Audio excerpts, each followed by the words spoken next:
रसिको, आत्ताच सांगितलं की 82 आहे म्हणून, पण वयाकडे जाऊ नका. अभी भी दिल जवा है. आणि आमच्या वयात अंतर आहे आणि मी त्याच वेळेस ठरवलं होतं की वयात अंतर पाहिजे, कारण शेवटपर्यंत बायको तरुण दिसली पाहिजे.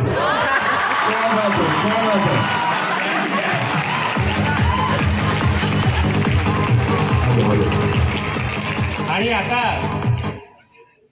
एक दोघं म्हणून शेर ऐकवतं.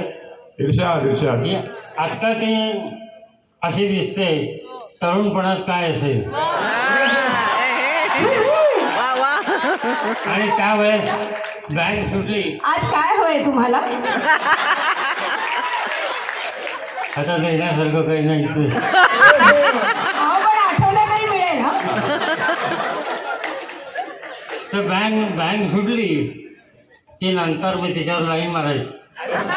पण तिचा बाप एवढा रागीट होता की मला नेहमी प्रश्न पडतो की सुंदर मुलींचे बाप रागीट का असतात.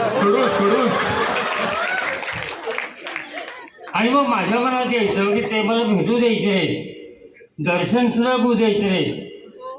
पण मी ठरवलं आणि माझ्या मनात आलं, मी तिला एक शेर लिहिला. तो शेर तुम्हाला ऐकवतो. आणि त्याच्यानंतर ती पण कविता करते, शायरी करते. तिने मला उलट उत्तर दिलं, तेही तुम्ही ऐका. मी तिला म्हटलं, खुदा करे हसीनों के बाप मर जाए, खुदा करे हसीनों के माँ बाप मर जाए, अर्थी उठाने के बहाने हम उनके घर जाए.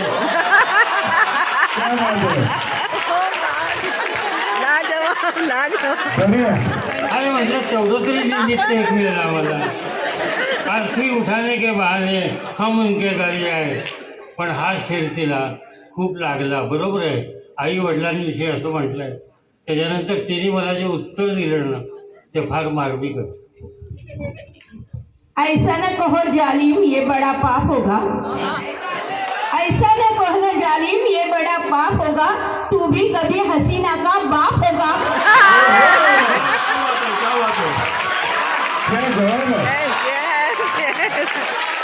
Once more, sir. Once more.